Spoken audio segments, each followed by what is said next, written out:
नहीं मिल पाऊंगा। मेरा नाम दीवी है और मैं आपको अपनी सच्ची प्रेम कहानी बता रहा हूँ। तो यकीन मानिए मुझे कोई फर्क नहीं पड़ता, कोई माने या ना माने, मैं तो बस अपनी फीलिंग्स किसी से शेयर करना चाहता हूँ। ये बात 1 साल पहले की है, जब मैं 11वीं क्लास में था। मैंने एक नए स्कूल में एडमिशन लिया था, मैं और किसी को नहीं जानता था और मैं स्कूल के हॉस्टल में रहता था। और एक दिन मैंने FB पर एक 10वीं क्लास की लड़की को फ्रेंड रिक्वेस्ट भेजी और काफी दिनों के बाद उसने एक्सेप्ट किया और फिर धीरे धीरे मेरी उससे बात हुई और फिर हम नॉर्मल बात करने लगे और मेरी तरह वो भी उससे बात किए बिना नहीं रह पाती थी। मैं पूरा दिन उसके बारे में ही सोचता रहता था और क्लास में भी ध्यान नहीं देता था और वो हमेशा मुझसे मेरी गर्लफ्रेंड के बारे में पूछती थी कि अगर तुम्हारी कोई गर्लफ्रेंड होती तो तुम उससे कैसे बात करते। और मैं उससे कहता था कि पता नहीं मुझे उससे कैसे प्यार हो गया, पर इतना था कि अगर वो एक दिन भी स्कूल ना आए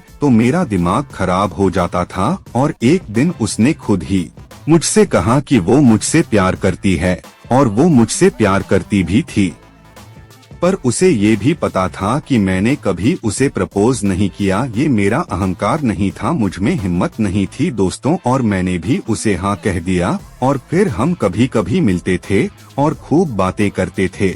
ऐसे ही मेरी पूरी 11वीं क्लास निकल गई और अब वो स्कूल जा रही है और मैं कुछ नहीं कर सकता। मुझे पता है, मुझे लगता है कि वो सोचती है कि मैं उससे प्यार नहीं करता, लेकिन मैं उसे कैसे समझाऊं। और अगर वो चली गई तो मैं इस स्कूल में नहीं रह पाऊंगा। जब मैं स्कूल का कोना कोना देखता हूं तो बस यही याद आता है कि एक दिन वो भी वहीं खड़ी थी और मुझे देख रही थी। मैं उसे देखने के लिए क्लास के गेट पर खड़ा रहता था और उसे भी नहीं पता था कि क्या हो गया, जिसे मैं हद से ज्यादा प्यार करता था। अब वो मुझे देख भी नहीं पाएगी। मुझे पता है मुझे कोई कहानी लिखनी नहीं आती, बस जो मेरे दिमाग में चल रहा था वो लिख दिया। बस मुझे कोई आइडिया दे दो ताकि वो दूर ना जाए।